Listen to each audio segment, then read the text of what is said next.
I wage war. Not in the usual way, not with weapons per se, but with my own personal say. I wage war. Bad fashion, bad manners, bad men, intolerant views, inequality, injustice, bad friends. I wage war. For those with a voice that won't use it, for those with a voice that can't use it, I wage war. There are times I'm quite reluctant and times I can't stay still. There are moments when my heart breaks and I'm left with no course of action to take until I wage war. The first time I shared this work was at an event by a friend. You may know it, the 4 Horsewomen of the Apocalypse. And y'all might know my friend, Lisa McLymont. So she said to me after the event, you need to do this. Contact Alexis and talk to her about it because you need to do this. I was honored. And then I freaked out. Who am I? What voice do I have that anyone wants to listen to? But I made the call and I stand before you all now, 2 years later, shaking from the knowledge that I've once again allowed myself to be convinced that doing shit like this is a good idea. But it has to be a good idea. Maybe, just maybe, I'll speak words that will inspire you to be what I have figured out reluctantly after all these years. I'm a warrior. War, a struggle to achieve a goal. I come from a long line of warriors, according to my non-existent father. He must have missed that in the bloodline. My mother is Mexican-Spaniard mix. My father is Mexican-Indian. And I can't recall the specifics, but one day when I worked up the courage to ask about our lineage and how did we end up in California, he told me a tale of the tribe we descended from, the warriors in the area, parades and celebration warrior types. And I wish I could remember more than that. But it was the first time the idea of being a warrior was introduced into my world. A struggle to achieve a goal. I've worked my whole life. I won't lie and say I didn't get help from friends and family along the way. I paid those debts in spades. And I worked hard. Growing up, I never saw myself as much of an opponent, but reflecting on life in preparation for this evening, I realized that I have been a warrior a whole lot longer than I was ever able to admit. It's a moment, that moment when you realize that you accept this part of yourself and the responsibility of that acceptance. You don't get to sit by and say nothing. You don't get to look the other way. You don't get to be ignorantly living in bliss. I went to Catholic school. My family worked hard and put in lots of extra hours to make it possible. I was not the only Mexican in the school, but I was much poorer than the other kids in class. And so I managed to bear the brunt of teasing and what we now recognize as bullying. But I didn't have it as bad as my best girlfriends, Shiloh and Sharonda. Shiloh was poor and white. Sharonda was black, not poor, but black. So we were united in our exile, and I fought a lot to protect them. Shiloh was too sweet to realize that people were making fun of her, and Sharonda was delicate and refined and couldn't understand why people pushed her around. I hated seeing them get teased, bullied, so I spoke up. I got sent to the principal's office often, and that's the way it was. My younger brother wouldn't let me come to his wrestling matches because he was convinced I would attack someone if they hurt him. He was right. I was fiercely protective of him until I had to stand against him for the way he was mistreating our mother. And that war is still raging. War. To be in conflict or in a state of strong opposition. So I watch the news with a great level of interest, especially right now. I was in college during the riots in LA. I watched Rodney King happen on TV. I watch a lot of things, and I want to help, and I want to fight, and I want to run, and I want to cry and scream and kick because it's such a wrong thing. I can't accept that as a society we have not been able to figure out the way to live together peacefully and treat each other with respect and honor. And has the world always been so dark? Or do we just see it more because of our consumer lifestyle? And how do I make a change? So when people ask me, what are you? Human? You? No, like, what are you? You know, what's your background? Well, I grew up in California and I moved to Columbus. No, like, your mom and dad, where are they from? California. I know exactly what they are asking me and I refuse to play along. What does it matter that I'm Mexican? Oh, I wouldn't have thought that. You look so exotic. Pause. What does that mean? You look exotic? Like I'm a bird or a tiger? Well, maybe in spirit. I'm a tiger. But that's later. I'm profoundly impressed at these conversations because I didn't know that I was different until I suddenly was. I didn't get asked those questions growing up. I mean, I knew I wasn't white, but I didn't get asked what I was all the time. When I moved to Columbus with my white German boyfriend, well, that was the first time I realized I was in a biracial relationship. And not because I cared, but because suddenly people around me cared. Who lives in that world still? Sadly, a lot of people do. So I fight against it. I remind people that diversity isn't just about race. Diversity is about all of it. Age, socioeconomics, gender, community. Reflect your community. But it's easier to make it about race. It's easier to give affirmative action points. A woman I highly regard made that comment, and I won't ever look at her the same. If you support equality, then you can't give them affirmative action points. You just made them less by implying they need to be given more. I remind people that equality isn't just about raising others up, but about treating everyone the same, no matter what. And yes, that means sometimes circumstances will stack an outcome, but we pick our battles, and you stay true to intent, and you stay objective, which is hard, but not impossible. And you treat everyone with respect and honor and kindness and compassion, and you take no shit. Even in times of trauma, we try to maintain a sense of normality until we no longer can. That, my friends, is called surviving, not healing.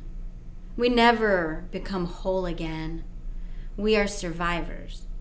If you are here today, you are a survivor. But those of us who have made it through hell and are still standing, we bear a different name. Warrior. Lori Goodwin. I've been lucky in my years on this planet to have been spared from true struggle. I've been uncomfortable, I've been challenged, but I've never really struggled. I've always had a roof over my head, food on my table and in my pantry, reliable transportation, clothes, shoes. My bills have always been paid. I've never had to decide whether to feed my kids or put gas in the car. I've been close. So close. But I have been blessed to not have to make that choice. And in that, I do what I can to help others. I won't go into detail. That's not what this is about. But I will say this. We all can wage war against things in the pursuit of making life better for those that can't do for themselves. It's not for us to judge or critique. It's unconditional. Share what you have to spare. If I had all the time in the world, I would make the world and life better for others. If I had all the money in the world, I would secure necessities for those in need. But since I don't, I'll give my umbrella to the mom who's walking her 2 kids home in the rain. I'll give a meal to the college kid that's stranded at the freeway off-ramp. I open my heart, I open my home, I open my pockets. I do what I can in the interest of making the world a better place. As cliche as it seems, pay it forward. In this regard, being a warrior to me isn't about the spoils of war, but about fighting for the chance to keep hope alive, and for that one person, for that one time, for that singular moment, making a difference. Girl, those shoes don't go with that dress, and that man don't go with your soul. Me. I've always been a tough love kind of girl. I give sensible advice. I'm a shoulder to lean on. I'm a rock. But I'm not so good at taking care of myself. I've had the luxury of loving a lot of people, but not the luxury of being loved by the right person. I'm in a good place now, and I don't judge other people in their choices, back to that unconditional thing. But I do believe that people behave the way they are allowed to behave, and it takes courage to tell someone, no, bad. I love me enough to not let you wreck me. I told an ex-husband once, were I a person of lesser constitution, living with you would be a mind fuck. He liked to gaslight me. Try and gaslight me. And I waged war. I had to find the balance between myself and the person he wanted me to be. The balance between how much of myself I would sacrifice before heads began to roll. The balance between realizing that I'm better off alone and wanting my son to have his father in his life. And realizing that I will never have a father in my life. I have friends that are no longer, not because they were bad friends, but because they weren't good friends to me. I have husbands that are no longer, not because they were bad husbands, but because they weren't good husbands to me.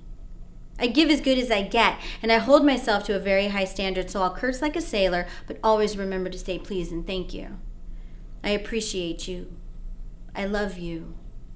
I am sorry. The war of words that more often than not cannot be won. I know the value of a well-placed word. A friend said to me once, I would never get into a war of words with you. And I've been told I should have had a career as a litigator, but I know the weight of a word, and I've torn people down and built people up with them. They are a formidable weapon to wield, so speak gently, with purpose and intent.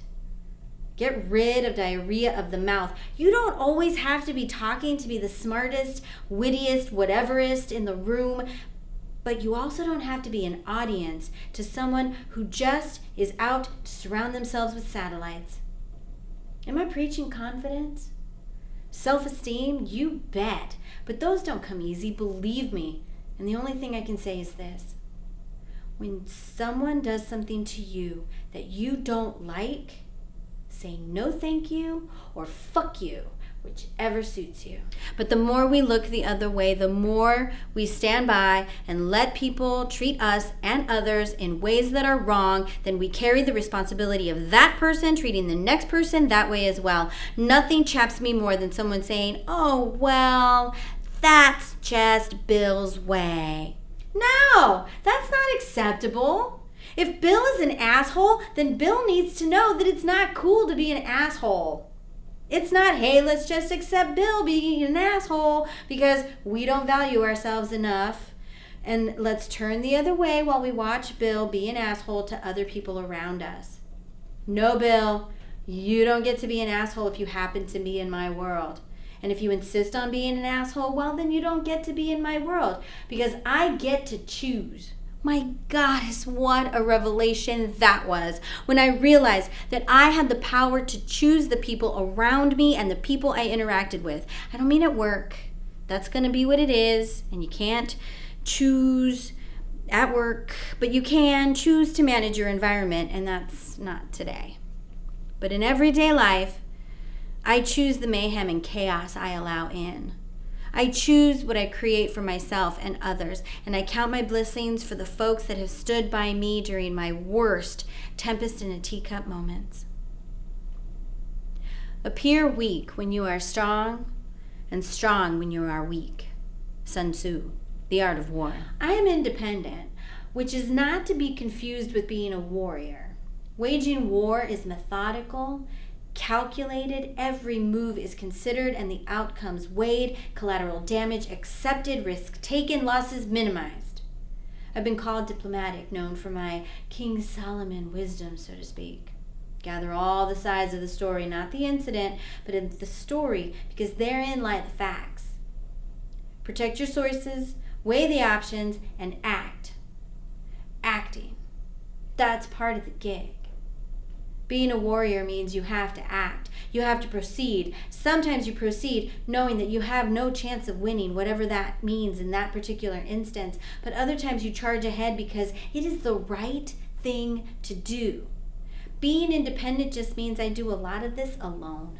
Not to say I don't rely on others' insight, guidance, advice, you name it, but it does mean that I accept the brunt of the outcome and will weather whatever storm I make in the execution of that diplomacy.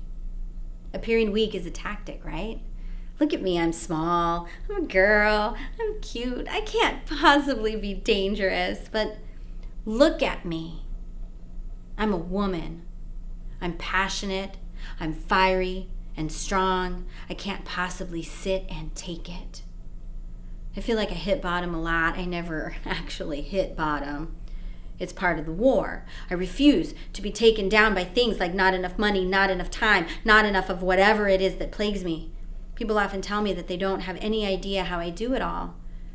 I don't have a clue.